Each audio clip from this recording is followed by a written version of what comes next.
Kannur Thalassery plastic recycling യൂണിറ്റിലെ തീ നിയന്ത്രണ വിധേയമാക്കിയെങ്കിലും പ്രദേശത്ത് ഇപ്പോഴും കനത്ത പുക ഉയരുകയാണ്. ചില ഭാഗങ്ങളിൽ ഇപ്പോഴും തീയുമുണ്ട്. ഫയർഫോഴ്സിന്റെ നേതൃത്വത്തിൽ തീ അണയ്ക്കാനുള്ള ശ്രമം തുടരുന്നു. ഇന്നലെ വൈകിട്ടാണ് തലശ്ശേരിയിൽ തീപിടുത്തമുണ്ടായത്. പുതിയടുത്ത വിവരങ്ങൾ നൽകും.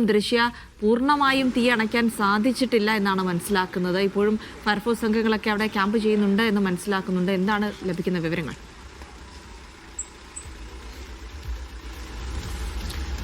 ജിൽസി സൈഫു, നമുക്ക് ഈ പുറകിലോട്ട് കാണാൻ സാധിക്കുന്ന രീതിയിൽ തന്നെ വലിയ രീതിയിൽ കറുത്ത പുക വലിയ രീതിയിൽ തന്നെ ഉയർന്ന കാഴ്ചയാണ് നമുക്ക് കാണാൻ സാധിക്കുന്നത്. ഇന്നലെ ഉച്ചയോടെ ആയിരുന്നു ഒരു വലിയ തീപിടുത്തം ഉണ്ടാകുന്നത്. ഇതൊരു പ്ലാസ്റ്റിക് സംഭരണ കേന്ദ്രമാണ്. ഇവിടെ നിന്ന് വിവിധ ഭാഗങ്ങളിൽ നിന്ന് പ്ലാസ്റ്റിക് സംഭരിച്ച് ഇവിടെ നിന്ന് ഈ പൊടിച്ച് കയറ്റി അയക്കുന്ന ഒരു കേന്ദ്രമാണ്. അതുകൊണ്ട് തന്നെ ധാരാളം പ്ലാസ്റ്റിക് സാധനങ്ങൾ ഇവിടെ കൂട്ടിയിട്ടിരുന്നു. ഇത് തന്നെയാണ് പുക വലിയ രീതിയിൽ ഉയരാനുള്ളൊരു കാരണവുമായത്. ഇന്നലെ ഉച്ചയോടെ ഉണ്ടായ തീപിടുത്തം രാത്രി വളരെ വൈകിയാണ് തീ അണയ്ക്കാനുള്ള ശ്രമങ്ങൾ തീ അണയ്ക്കാൻ സാധിച്ചത്. രാത്രി വളരെ വൈകിയും ഫയർഫോഴ്സിന്റെ കഠിനമായ ശ്രമത്തെ തുടർന്നാണ് തീ നിയന്ത്രണ വിധേയമാക്കാൻ സാധിച്ചത്. ഇപ്പോൾ നമുക്ക് കാണാൻ സാധിക്കുന്ന പോലെ ഈ പ്രദേശത്തൊക്കെ തന്നെ നഗരഭാഗത്തൊക്കെ തന്നെ വലിയ രീതിയിലുള്ള കറുത്ത പുക ഉയരുകയാണ്. ഇന്നലെ ഈ ജില്ലയുടെ വിവിധ ഭാഗത്ത് നിന്ന്, അതായത് ഈ കൂത്തുപറമ്പ്, പാനൂര്, തലശ്ശേരി എയർപോർട്ടിന്റെ ഭാഗത്തു നിന്ന് പോലും ഈ ഫയർഫോഴ്സ് യൂണിറ്റുകൾ എത്തിയാണ് ഇന്നലെ രാത്രി വൈകിയും തീ അണയ്ക്കാനുള്ള കഠിനമായ ശ്രമം ഉണ്ടായത്. ഫയർഫോഴ്സ് ഇപ്പോഴും പല ഭാഗത്തു നിന്നും തീ അണയ്ക്കാനുള്ള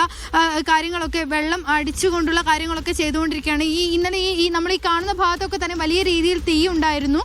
ഇതിന്റെ ഈ ഒരു ഭാഗത്തേക്കൊക്കെ തന്നെ ക്രെയിൻ ഉപയോഗിച്ച് സാധനങ്ങൾ മാറ്റിയാണ് ഈ തീ അണയ്ക്കാനുള്ള കാര്യങ്ങളൊക്കെ തന്നെ ചെയ്തത്. ഇതേ രീതിയിൽ തന്നെ ഈ തൊട്ടടുത്ത ഭാഗത്തും ഇത്തരത്തിൽ തീ അണയ്ക്കാനുള്ള ശ്രമങ്ങൾ ഈ ഫയർഫോഴ്സിന്റെ ഭാഗത്ത് നിന്ന് ഇന്നലെ ഉച്ച മുതൽ തന്നെ വലിയ രീതിയിലുള്ള ശ്രമങ്ങൾ നടത്തുകൊണ്ടിരിക്കുന്നതിന്റെ ഭാഗമായാണ് തീ ഒന്ന് നിയന്ത്രണ വിധേയമാക്കാൻ സാധിച്ചത്. എങ്കിൽ പോലും ഈ പ്ലാസ്റ്റിക് ആയതുകൊണ്ട് തന്നെ ഇതിന്റെ പല ഭാഗങ്ങളിൽ നിന്നും തീ വീണ്ടും ഉയരുന്ന ഒരു കാഴ്ച നമുക്ക് കാണാൻ സാധിക്കും. കറുത്ത പുക നഗരത്തിന്റെ ഭാഗങ്ങളിലേക്കൊക്കെ തന്നെ ഈ പടർന്നു പിടിക്കുന്ന ഒരു കാഴ്ച നമുക്ക് കാണാൻ സാധിക്കും.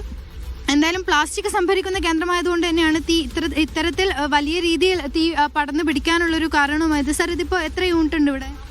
4 യൂണിറ്റ് ഇവിടെയുണ്ട്. ഇന്നലെ 10 യൂണിറ്റ് ഉണ്ടായിരുന്നു. ഏകദേശം ഇപ്പോൾ തീ ഏകദേശം അണക്കാൻ പറ്റിയിട്ടുണ്ട്. ചെറിയൊരു ഭാഗം കൂടി നമുക്ക് ഇതായാൽ കൺട്രോൾഡ് ആയിട്ടുണ്ട്. ഇന്നലെ ഏകദേശം 8 യൂണിറ്റോളം വന്നിരുന്നു. ഇതിപ്പോ ഇന്നലെ ഈ സമയത്തൊക്കെ ഈ തീ പടർന്നു പിടിക്കുന്ന സമയത്തൊക്കെ ഇവിടെ ഉണ്ടായിരുന്നു. 2:50 അങ്ങനെയാണ്. 2:50 സംഭവം ഉച്ചക്ക്. ആ സമയത്ത് നിങ്ങളൊക്കെ നാട്ടുകാരൊക്കെ കൂടിയായിരുന്നു ആദ്യത്തെ ആൾക്കാരെല്ലാം ഇവിടുന്ന് ഒഴിപ്പിച്ച് 39 ആളുകളെ ഒഴിപ്പിച്ചതാണ്. ഇന്നലെ ഈ പറയുന്ന പോലെ ഏകദേശം 40 ആളുകൾ ഇവിടെ ഈ ജോലിക്കാർ ഇവിടെ ഉണ്ടായിരുന്നു. ആ സമയത്ത് കുട്ടികളടക്കം ഇവിടെ ഉണ്ടായിരുന്നു എന്നാണ് നമ്മൾ മനസ്സിലാക്കുന്നത്. ആ സമയത്ത് പെട്ടെന്ന് അവർ ഒഴിഞ്ഞു മാറി. ഗ്യാസ് സിലിണ്ടറുകൾ അടക്കം ഉണ്ടായിരുന്നു. ഈ നാട്ടുകാരുടെയൊക്കെ നേതൃത്വത്തിൽ ജോലിക്കാരടക്കം ഈ സിലിണ്ടറുകൾ അടക്കം ഇവിടെ നിന്ന് മാറ്റിയതാണ് വലിയൊരു ഈ അപകടം, വലിയ രീതിയിലുള്ള ഒരു അപകടം ആളപായമില്ലാത്ത ഒരു വിധത്തിലേക്ക് ആശ്വാസകരമായി നമുക്ക് ഇന്ന് കാണാൻ സാധിക്കുന്ന രീതിയിലേക്ക് ഒഴിവാക്കാൻ സാധിച്ചത്. എങ്കിൽ പോലും പുക ഇപ്പോൾ ഈ പ്രദേശത്തൊക്കെ പടർന്നു പിടിക്കുന്ന ഒരു കാഴ്ച നമുക്ക് കാണാൻ സാധിക്കുന്നുണ്ട്. ജിൽസി സൈഫു, പുതിയടത്താണ് വിവരങ്ങൾ നൽകിയത്. തീ പൂർണ്ണമായും അണയ്ക്കാൻ കഴിഞ്ഞിട്ടില്ല എന്നുള്ള വിവരങ്ങളാണ് ലഭിക്കുന്നത്.